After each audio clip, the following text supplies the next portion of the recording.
հետ կապված կլսեք նաև ձեր խոսքը եւ այսպես Ազգային ժողովի քարորյանն է եւ է ավելի շուտ ավարտվեց երեք այսպես ասենք հա Ազգային ժողովին հետևելով լուսաբանելով ԿՊԱ-ականները հանձնաժողովի նախագահի պաշտոնին առաջադրում Սույն տիկնոջը Հռիփսիմե Հունանյան բավականին հիմնավոր խոսքով դուք հանդես եք գալիս թե այս տիկինը ինչ այսպես ասենք արժանինքների համար պետք է հանձնաժողով նախագահի ինքն էլ կանգնում ամբյուրի դիմաց ասում է կրթություն ունենալը դա պարտադիր չէ ինքը ինչ-որ սեր ունի հա սեր է ստացել եւ դա իր համար կրթության չափանիշներից մեկը խնդրեմ ինչ տեղ ունեցավ Նախավարև ձեզ սիրելի հայրենակիցներ, շնորհակալություն նման հնարավորության համար, անկեղծ ասած, այո, երեկվա ազգային ժողովի երեկվա ընթացքը մի քիչ կանխատեսելի էր, բայց անկեղծ ասած նաև անսպասելի էր։ Այո, առողջապահության հանձնաժողովի նախագահի թեկնածուի պաշտոնում ԿՊ-ն առաջադրել էր Հռիփսիմե Հունանյանին։ Գիտեք, ըստ էության որևէ մեկը չի ասել Եվ ես հատկապես չեմ նշել, որ այո, հանձնաժողովի նախագահի թեկնածության համար բարձրագույն կրթությունը անհրաժեշտություն է։ Նախ դա Դոնտի բանաձևով այդ խմբակցության իրավունքն է որոշելու թե իր խմբակցությունից ում առաջադրի, կավլիցի իրենց իրավունքն է եւ իրենք էլ առաջադրել են։ Պարզապես ես փորձեցի հասկանալ այ ընդհանրապես ինչ չափանիշներ են աշխատում խմբակցության կողմից որևէ պաշտոնի առաջադրման ժամանակ իրենք ինչ չափանիշներով են առաջնորդվում դա համապատասխան մասնագիտական որակյալ կրթությունն է դա համապատասխան մասնագիտական աշխատանքային փորձն է կառավարման փորձն է հատկապես հանձնաժողովի նախագահի պարագայում թե օրենսդրական նախորդ տարիների ակտիվ գործունեությունն է ընդհանրապես որ չափանիշներով են իրենք առաջնորդվում եւ կոնկրետ Հունանյանի դեպքում Հռիփսիմե Հունանյանի դեպքում որ չափանիշն է առավել ազդեցիկ եղել սա էր իմ հարցը Եվ գիտեք հետաքրքիրը ինչն է, որ այդ Հունանյանի կենսագրությունը ներկայացնող պատգամավորը Էմմա Պալյանը ինքը նշեց, որ գիտելիքը եւ փորձը Ես էլ բնականաբար հարց պետք է տայի, չէ, եթե գիտելիքն ու փորձն է ձեզ համար առաջնային չափորոշիչը, չափանիշը, որով դուք առաջնորդվելով առաջադրում եք որևէ հանձնաժողովի թեկնածու, այդ պարագայում գիտելիք ու փորձի ավելի մեծ կրող, ավելի շատ կրող կար այդ նույն խմբակցության մեկ ուրիշ պատգամավոր, որը եւ բարձրագույն կրթություն ուներ այդ ոլորտում եւ աշխատանքային ավելի մեծ տարիների փորձ եւ համենայն դեպս օրենսդրական ակտիվ գործունեություն հանկարծ չստացվի որ ես ԿՊ պատգամավորի գովերքն եմ դանում այստեղ, բայց ամեն դեպքում ես փորձեցի հասկանալ իրենց ասածը, իրենց արածին չի հակասում արդյոք։ Եվ վերջ, այդպես իրենք այս ամեն ինչը փորձեցին մանիպուլացնել, տանել դեպի բուժ աշխատողների, բուժքույրերի եւ բժիշկների հակասության, որ բուժքույրերը շատ մեծ կարևոր բանակ են, այո, բուժքույրերը շատ մեծ կարևոր բանակ են առողջապահության ոլորտում եւ որևէ մեկի մտքով չի կարող անցնել ընդհանրապես ասած բուժքույրի դերը նսեմացնել եւ դա հնարավոր էլ չի մի քիչ թեկուս նվազեցնել, պակասեցնել բուժքույրի դերը առողջապահության ոլորտում, բայց այստեղ խնդիրը բոլորովին այլ բանի մեջ է եւ ի վերջո սկսվեց իրենց ամբողջ խմբակցությունով հասկանում եք իրենց բոլոր ելույթներով հակադարձելով իբր ինձ իրենք ժողովրդական լեզվով ասած Հռիփսիմե Հունանյանին փուրը տվեցին Հա, այսինքն ինչ է նշանակում նրանք այնպիսի հարցադրումներ էին բարձրացնում որ Հունանյանը պետք է պատասխաներ բայց պատասխանելով շատ ավելի ամեն մի հաջորդ պատասխանը նախորդից ավելի վատ վիճակի մեջ էր դնում այդ աղջկան, այդ կնոջը, հասկանում եք, ինչպես կարելի էր ասել,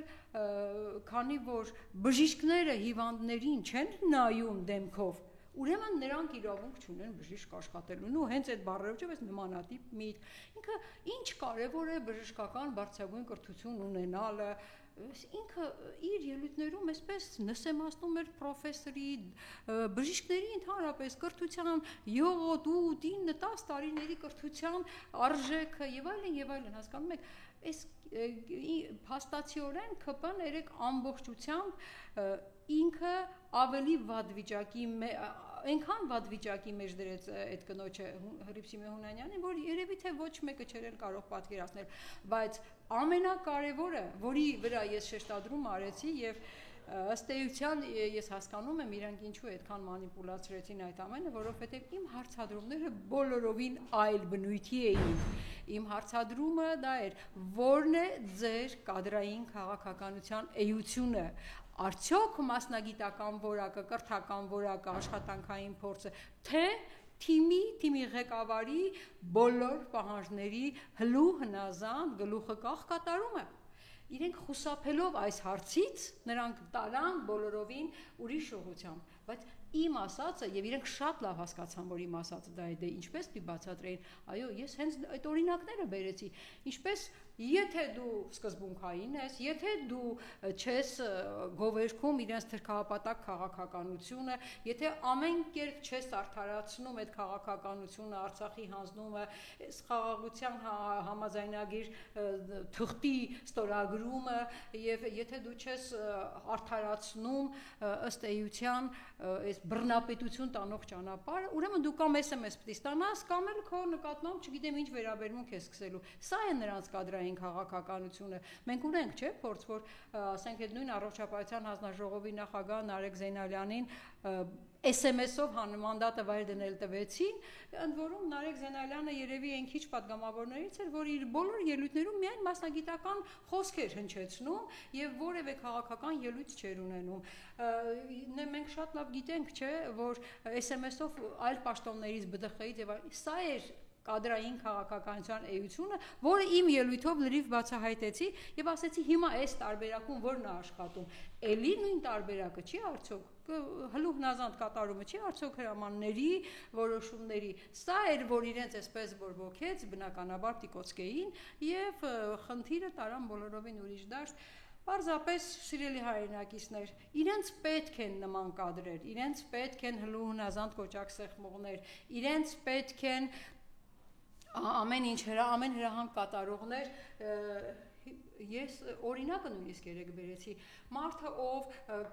աժը դահլիճում այդ կռիվների ժամանակ ավելի շատ է բռունցք օգտագործում, ամբիոնից ամբիոնից բարձրաձայն հայհոյում է, նա դառնում է նախարար, մարդը ով արդարացնում է ադրբեջանցիների 300,000 ադրբեջանցիների մուտքը Հայաստան եւ դա ներկայացնում է ոչ ավել ոչ պակաս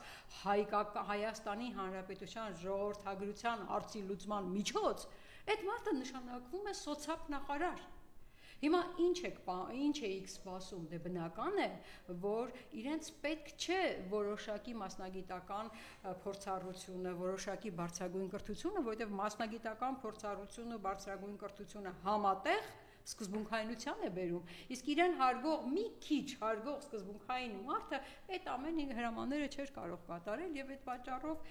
այդ պատճառով ունեցանք այն, ինչ որ ունեցանք, ամեն դեպքում առողջապահության ոլորտի սիրելի աշխատակիցներ, սիրելի բժիշկներ, բուժքույրեր, պրոֆեսորներ, պատրաստ եղեք փորձեք մի քիչ ակտիվ լինել, որովհետև իսկապես առողջապահության նախարարության, կառավարության կողմից ներկայացված օրենքների բոլոր նախագծերը այլևս ընդհանրապես առողջապահության հանձնաժողովում շատ ավելի քիչ, պակաս մասնագիտական քննարկման են արժանանալու եւ բնականաբար ընդհանրապես կառավարությունը ինչ բերի, այդպես առանց որևէ փոփոխության հաստատվելու է եւ ոչ ոք չի կարող ըստ էության պատկերացնել, թե իրենց որոշումներով ինչ պահանջներ են դրվելու սրանից հետո բուժաշխատողների առջև։ Մենք արդեն գիտենք անհատական լիցենզիան, մենք արդեն գիտենք, որ 26 թվականից լիցենզիայի պահանջը դրվում է, իսկ ինչ էր դա նշանակում, որ նախարարության հանձնաժողովը 5-6 հոգով, ինչ որ նախարարության կողմից նշանակված հանձնաժողով պետք է բժիշկ պրոֆեսորից քննություն ընդունի տեսական եւ պրակտիկ գիտելիքների եւ նոր տա նրան անհատական լիցենզիա, որպեսզի այդ բժիշկը որպես բժիշկ կարողանա աշխատել։ Խելքի հաշեցեք։ Նախարարության նշանակած 5-6 երիտասարդ մասնագետները հանձնաժողովի անդամները կամ եթե նույնիսկ իրենց որոշակի մասնագիտական փորձ ունեցող բժիշկներ պետք է մյուս պրոֆեսորներից քննություն ընդունեն տեսական եւ պրակտիկ ու նոր անհատական լիցենզիա ստանան, այնպես որ կադրային քաղաքականությունը շատ դաժան է այս իշխանության օրոք։ Փաշինյանը երեք ազգային ժողովում էր հարց ու պատասխանը, իրեն բնորոշ տեղունից դուրս է գալիս, նորից խոսում, որ Արցախի հարցը թոքի թել էր, թոք էր Հայաստանի վզի, նախագահն էլ դրա թելերը, ինչպես ձեր գործընկեր Քրիստինե Վարդանյանն ասաց, ինչպես է ստացվում, վախվորած Ալիևի դիմաց է, գալիս եք այստեղ, սարյուծ եք կտրում, եւ ԵԽԽՎ-ում տեսանք ինչ տեղի ունեցավ, ըստ էության պայթեց նաեւ այն միֆը, որ ոչ պարոն, դուք առանց որևէ նախապայմանի, առանց որևէ մի բանի դիմաց դուք հանձնել եք այլևս մեղրին։ Դա բացահայտեց նաև գերմանացի պատգամավորը ԵԽԽՎ-ի։ Խնդրեմ։ Գիտեք, ըստ էության, երբ որ Քրիստինե Վարդանյանը ասաց, որ փաստացիորեն այս մարդը ամեն ինչ կատարում, բարձրաձայն խոսում է, գոռալով խոսում է ԱԺ-ամբիոնից, հոխորտալով խոսում է ընդդիմադիր պատգամավորների դեմ, բայց Ալիևի արչև ընդհանրապես գլխի կոշ համաձայնություններ է տալիս, ես չեմ էլ պատկերացնում, մեկ-մեկ ինձ թվում է, որ ինչը որ խոսում է, ուղղակի կադրեր են իրականում, դա կրկնում է ուղղակի Ալիևի ասածները, դա գիտեք ինչ, հենց այսօր հանդիպում էր, չէ, ինքը երեք կամ այսօր հանդիպեց, հենց այսօր հանդիպեց Ալիևի հետ եւ հենց այսօր պատահականորեն, հա, ԿՊ խմբակցությունը երեկոյան որոշեց եւ այսօր ազգային ժողով հայտարարության տեքստ է ընդունում։ Դա պատահականություն էր, որ Իրիկունը որոշեցին նախագիծ, որ տեքստի նախագիծ ներկայացնել որպես հայտարարության, ԱԺ կողմից հայտարարություն, ինչու, որովհետև այդ մարդը դատարկաձեռն չէր գնալու Ալիևի այդ հանդիպման։ Նա պետք է Ալիևին ինչ որ գործողության հաշվետվություն ներկայացներ, ասեր, տեսեք, ինչ գործ եմ արել, հիմա ձեզ համար բերել եմ ԱԺ այս հայտարարությունը։ Եվ այսօր այդ արեցին, այդ հայտարարությունը այս մարդիկ ընդունեցին։ Այս մարդիկ քննարկեցին մի հայտարարության տեքստ, որը ըստ էության մի խայտառակ փաստաթուղթ է նորից։ Եթե ես բերել եմ իհարկե այդ հայտարարության տեքստը, շատ չեմ ուզի սիրելի հայրենակիցներ ձեզ նման տհաճություն պատճառել այդ հայտարարության տեքստին ձեզ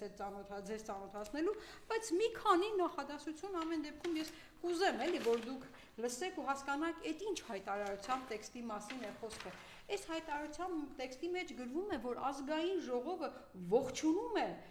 նախ Վաշինգտոնյան համաձայնագրի նախաստորագրումը եւ ստորագրություններին ուղղված ջանքերը։ Այս հայտարարությունը խոսում է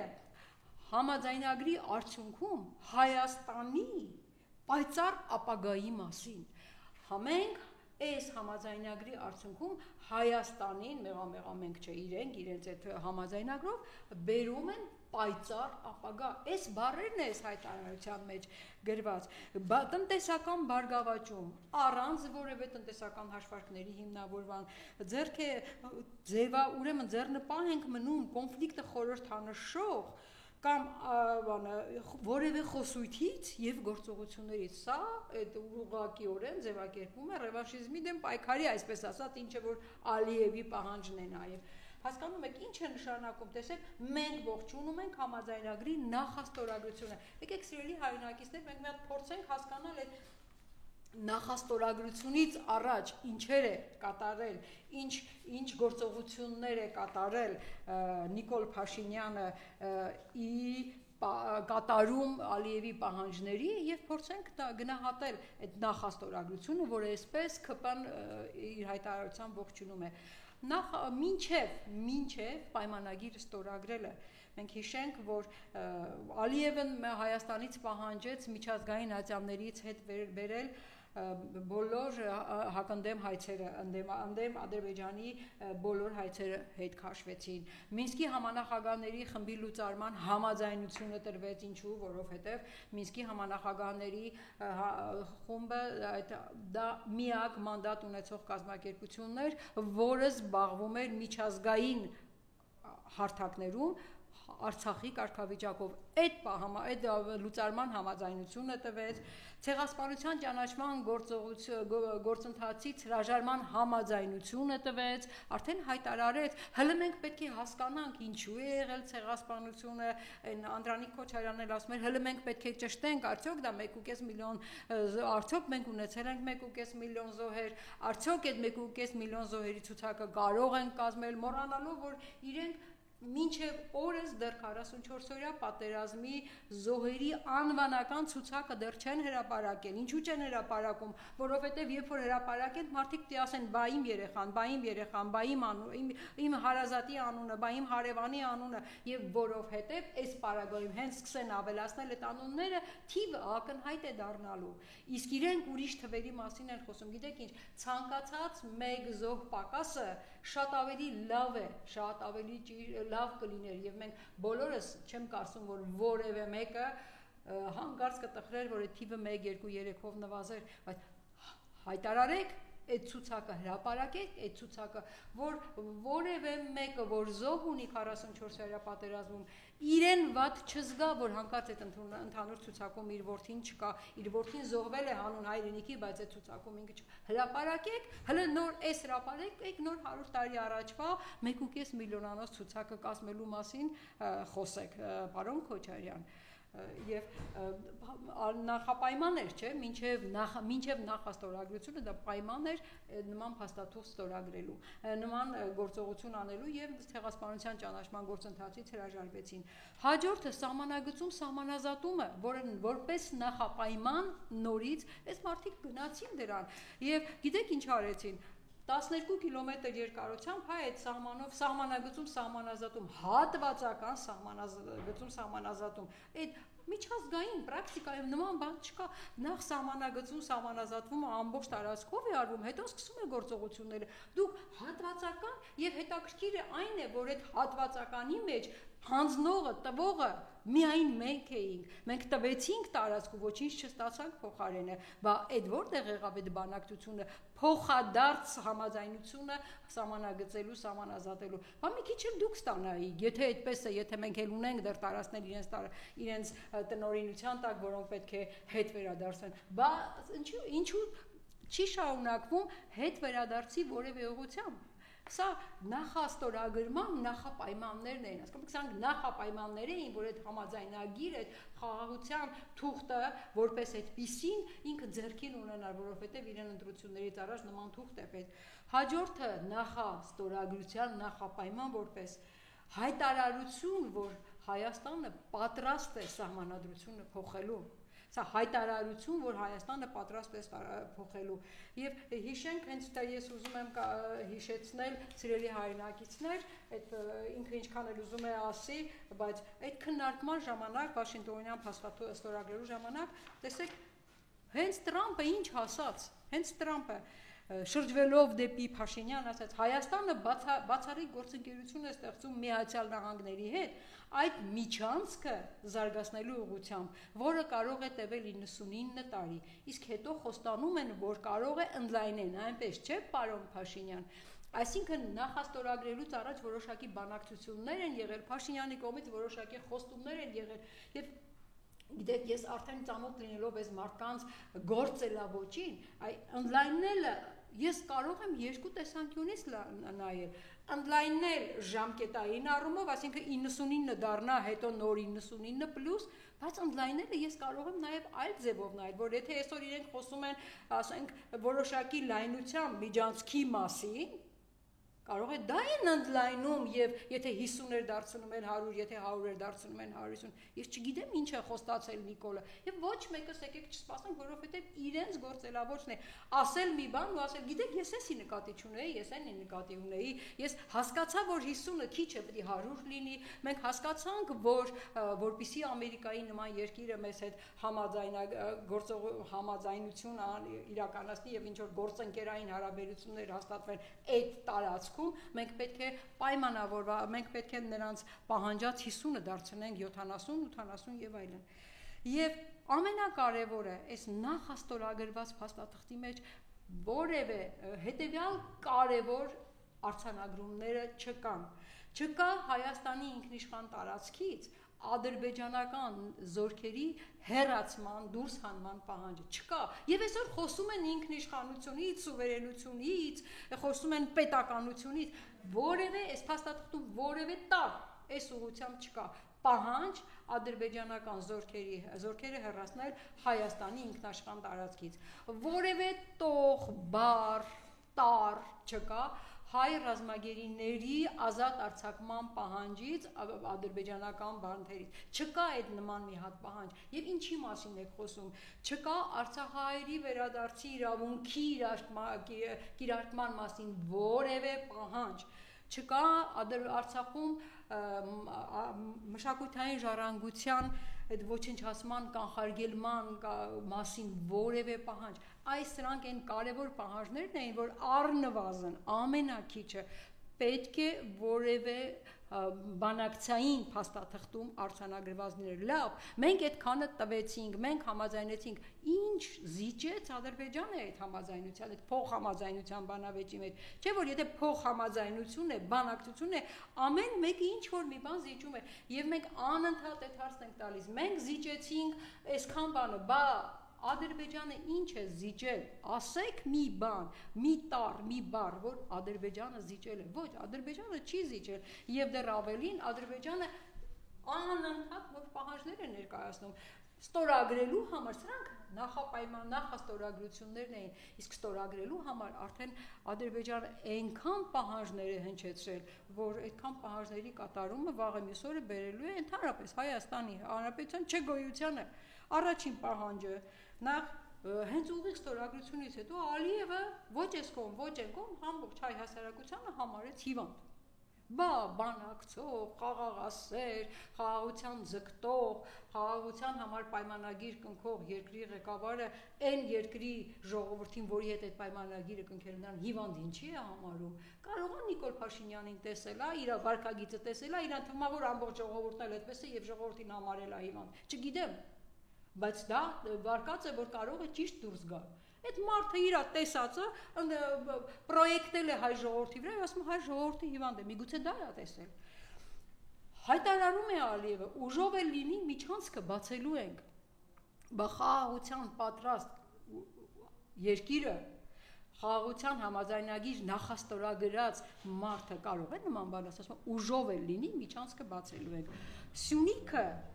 Ադրբեջանից խլված տարածք է սա Ալիևի հերթական հայտարարությունն է սա նախաստորագրելուց հետո ստորագրելուց առաջ որպես պայման ստորագրելու պայման է առաջադրված սահմանադրության փոփոխությունը մեր Հայաստանի Հանրապետության սահմանադրության փոփոխությունը ինչու որովհետև մեր սահմանադրության հետ իրենք լուրջ խնդիրներ ունեն իրենք լուրջ խնդիր ունեն սահմանադրության նախաբանի հետ որտեղ հստակ խոսվում է որտեղ հստակ ձևակերպված է ցեղասպանության ճանաչման գործընթացի շարունակումը միջազգային հարթակներում, որովհետև նախաբանում հստակ խոսում է Արցախի երաշխավոր լինելու Հայաստանի պարտավորության մասին եւ քանի որ Ալիևը դա դիտարկում է որպես Ադրբեջանի տարածքի նկատմամբ պահանջ նախ պահանջել է որ սահմանադրությունը, այսինքն այդ նախաբանը հանեն եւ այդ Փաշինյանը եկել է եզրակացության եւ այն որոշման որ նա սահմանադրությունը պիտի փոխել ինչու որովհետեւ սահմանադրության նախաբանը անփոփոխելի է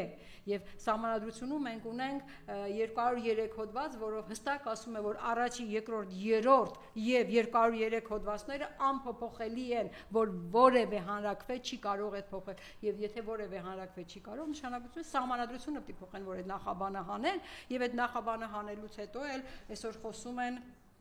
արդեն 4-րդ հանրապետության մասին հաջորդը որ նրանք պահանջում են ադրբեջանցիները որպես նախապայման պահանջում են ստորագրության համար 300,000 ադրբեջանցիները պետք է գան ապրեն Հայաստանում դուք պատկերացնում եք չէ դա ինչ է նշանակում 300,000 հայաստանցի ադրբեջանցիներ կան ապրեն Հայաստանում եւ ոչ այս կողմ ոչ այն կողմ այդ 300,000 ադրբեջանցիների անվտանգությունը պահելու համար պետք է երրորդ կողմի ուժի ներկայացուցիչներ լինեն բայց այնպիսի երրորդ կողմի որին վստահում է Ադրբեջանը պարզ չի որ Ադրբեջանի վստահելի ուժը ով կարող է լինել Փաստացիորեն 300,000 ադրբեջանցի, իսկ նիկոլիզմի թեզերը, երբ որ Նիկոլա հայտարարել էր, չմոռանանք, ընկերներ, ոչ մի բան, սիրելի հայրենակիցներ, նրանք ոչ մի բառ հենց այնպես չեն ասում, այդ թեզերի մեջ կար մի հստակ կետ, որ Հայաստանի Հանրապետությունը պատկանում է ժողովրդին, ժողովուրդը այն քաղաքացին է, որը ապրում է Հայաստանում, հիմա ինչ է ստացվում, 300,000 ադրբեջանցին եկավ Հայաստան, դարձավ Հայաստանի քաղաքացի և դարձավ տերը մեր երկրի, բա էլ Հայաստանը Թուրքին հանձնելը ոնց է լինում, և այսպես խոսում են սուվերեն իշխանության պահպանման մասին, սա է սուվերենությունը, ինքնիշխանությունը, ադրբեջանցիներին բերելով, լցնելով, ադրբեջանցիներին դարձնելով Հայաստանի քաղաքացի ու Հայաստանի տերը, մենք ինքնիշխանություն ենք պահպանում, տեսեք, խելքի հաշեցեք, և իրենց թվում է, որ այս ամեն ինչը իրենց կարծիքով մենակ իրենք են պատկերացնում, և ուրիշը հայ ժողովուրդը ունակ չէ մտածելու և ընկալելու այս ամենը։ Եվ հետո, էլի նորից նախաստորագրությունից հետո, արդեն այս ամենից հետո Նիկոլը Շանհայում տեսեք ինչ է ասում է, մենք խնդիր ունենք Ալիևի բառապաշարի հետ, ընդամենը 20 օր հետո Շանհայում բառապաշարի հետ խնդիր է առաջ քաշում, միջանցք բառի հետ, լսի, երբ որ Տրամպը քո ստորագրելուց առաջ քեզ շրջվեց ու հարցրեց, այնպես չէ, պարոն Փաշինյան, նա այդ նախադասության մեջ արդեն օգտագործեց միջանցք բառը, բա համարձակություն ունենայիր, ասել ինչ միջանցքի մասին է խոսքը, բա Ալիևի հետ խոսելիս ասեիր ինչ միջանցքի մասին է խոսքը, բա այսօր հանդիպման ես, ասա Ալիև, այդ ինչ միջանցքի մասին ես խոսում, այդ բառապաշարը ինձ դուր չի գալիս, հենց այսօր ասա, բա ինչի չես ասում, այդ Շանհայում, այդ ինչ-որ դահլիճում այդ ես ասում, Էդ է քո համարձակությունը, թե կամ էլ գալիս ես աժամբիոնից բարձր գոռում ես, ինչ միջանցքի մասին է խոսքը, միջանցք չկա, լսի, հենց հիմա Ալիևի դեմ նստած ես, ասա, որ դու համաձայն չես միջանցք բառին, թե չէ Ալիևն ասում է, ուժով էլ լինի միջանցքը բացելու ենք, եթե այդքան համարձակ ես, այդքան քեզ սուվերեն իշխանության տեր ես զգում, այդքան ժողովրդարը, դու բեր այդ բանը հայտարարի, Հաջորդը հենց 3 ադրբեջանական իշխանության խոսնակ, հա, այդ խոսափող ավելի շուտ կարելի ասել, ԶԼՄ-ն այսպեսի մի հայտարարություն է արել։ Նա բողոքարկել է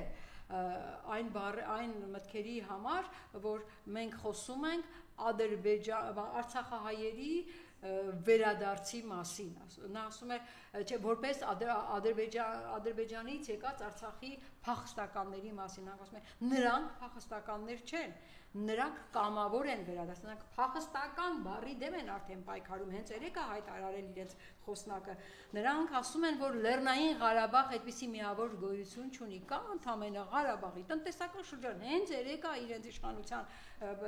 խոսափողը ասել, և իրենք են գնահատակին ինչն է, որ իրենք երեկ գնահատել են Նիկոլի այս արասները միջանցքի դեմ Շանհայում բողոքի, ասում են, գիտեք ինչ կա, ասում են, այդ ամեն ինչը հասկանալի է, որովհետև Նիկոլը պատրաստվում է ընտրությունների, սա նախընտրական քարոզչության մեխանիզմը ինքը հասկացել է, որ այս ամեն ինչը ժողովուրդը ծանր է տանում, ինքը վերընտրվելու շանսեր քիչ ունի, դրա համար սկսել է կամաց ինչ-որ բաներում խաբել, ինչ-որ բառերի դեմ բողոքարկել, և իրենք հենց այդ բառերի դեմ են, հենց այդ բառերն են հակադարձում Նիկոլին, հասկանում եք, Ադրբեջանը ինքը, Ադրբեջանի իշխանության խոսափողը ինքն է ասում, որ այս ամեն ինչը ընդամենը նախընտրական քարոզչական միջոց է, գործիք է ընտրություններում, հատկապես առաջիկա թիմ ընտրություններում, որևէ շանս ունենալու, որևէ քանակությամբ քվե ունենալու, սա իր գործը կեր, իր կառուցողական ստորագրությունը փաստաթղթի վրա տված ադրբեջանական իշխանությունն է։ Եվ այս ամենից հետո ամենակարևորը, որ ես կուզեի ասել, Նիկոլը Շանհայից հետո հիմա էլ գնում է ԵԽԽՎ և այնտեղ ԵԽԽՎ-ի դահլիճում խոսելով Հայաստանը ներկայացնում է որպես ժողովրդավարության բաստիոն և այն պարագայում Եվ գիտեք, ամենակարևոր նվաճումները այդ ժողովրդավարության բաստիոնի, որ նա ներկայացնում է, ընտրություններն են, որ Հայաստանում ընտրությունները չեն կեղծվել 18 թվականից հետո, մինչև այդ կեղծվել էին 18-ից հետո չեն կեղծվել, որ Հայաստանում նույնիսկ քաղաքներում ընդդիմադիր ուժերը համայնքի ղեկավարներ են ընտրում, եւ դա շատ նորմալ է դիտարկվում իրենց հայտարարած, իրենց կառուցած ժողովրդավարության բաստիոնում։ Լսիր, ում ես խափում։ Այդ մարդիկ հո գիտեն, որ այն բոլոր համայնքներում, որտեղ ընդդիմադիր ուժը հաղթանակ է տարել, այդ բոլոր համայնքներում ամեն ինչ անում են, որպեսզի ընդդիմադիր ընտրված ղեկավարը չմնա հանկարծ։ Վանաձորը ամենավառ օրինակն է։ Վանաձորին, որ ընտրել է Մամիկոն Աստանյան դաշինք, արդեն 25-26 թվականին ավարտվում է ընտրությունների ժամկետը, ինքը 4 տարուց ավել է իր ընտրած ղեկավարը չլի։ Լսեք, Նիկոլ Փաշինյան, ՆՓ, Նիկոլ, դու գողացել ես իմ մյուս վանաձորցիների ընտրելով համայնքի ղեկավար ունենալու իմ իրավունքը։ Դու գող ես, դու գողացել ես իմ այդ իրավունքը եւ այսօր խոսում ես ժողովրդավարությունից։ Ինչ ունենք Ախուրյանում, ինչ ունենք Ալավերդում, ինչ ունենք Վարդենիսում, ինչ ունենք Բերդում, ուր են այդ համայնքի ընտրված ընդդիմադիր ղեկավարները եւ ոչ այս կողմ ոչ այն կողմ ունենք փարակարուն սպանություն եւ գիտեք ամենակարևորը որ Նիկոլ Փաշինյանը հայտարարում է մի անգամից ինքը սցենարը գծում է ինչպես է կատարվել հանցագործությունը երեք հանցագործությունը կատարվել էր այսօր սցենարը գծում է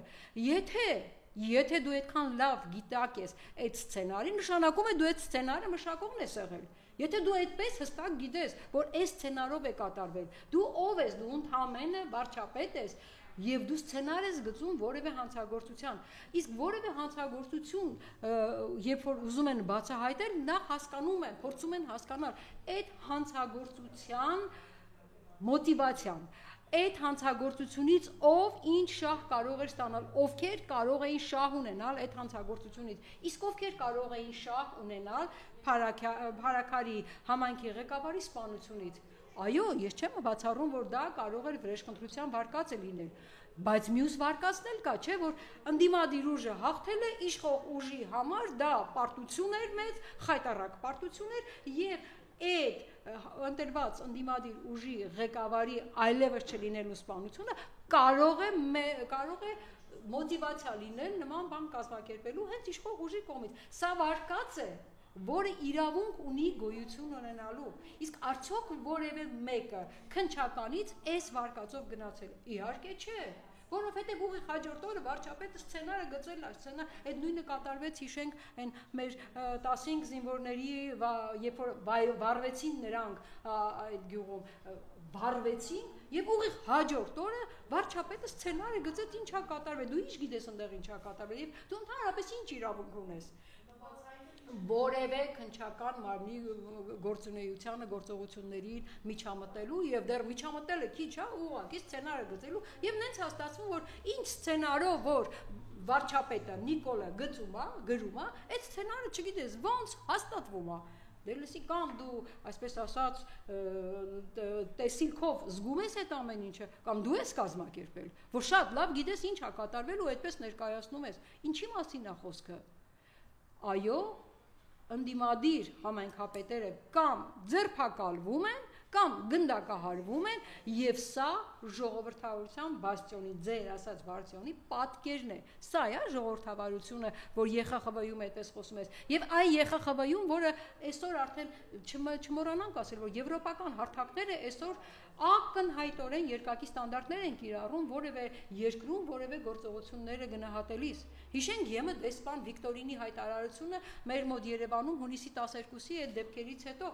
Հələ պետք է մտածեմ, ասում է, ոստիկաններն ինչու է տարեցին, հələ պետք է հասկանալ, ոստիկանները ինչու նռնակներ նետեցին բողոքի ցույց անող քաղաքացիների վրա։ Եվ սա եվրոպական հարթակ էր ներկայացնում,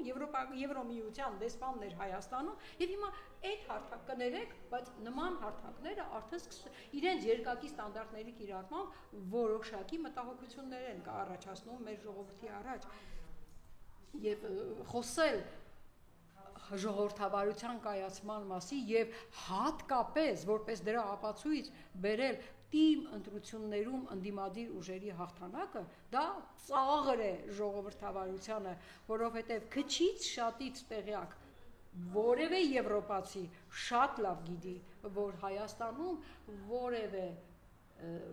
խոսք ժողովրդավարության մասին չկա։ Այսօր Հայաստանը տոտալ բռնապետության է գնում եւ ԿՊ պատգամավորները ուղղակիորեն դարձել են այդ դեպի բռնապետություն ճանապարհը հարթողները եւ ես ինչպես միշտ ասել եմ ու ելի եմ ասելու, ոչ մեկին չթվա, որ որևէ չարիք անպատասխան է մնալու։ Չարիքը միշտ պատժվում է։ Ընդունեք թե չընդունեք, ուզեք թե չուզեք, եւ այդ չարիքը միշտ իր վերջը ունի։ Այդ նույնը լինելու է նաեւ ԿՊ-ի ու ՆՓ-ի հետ, համոզված եղեք։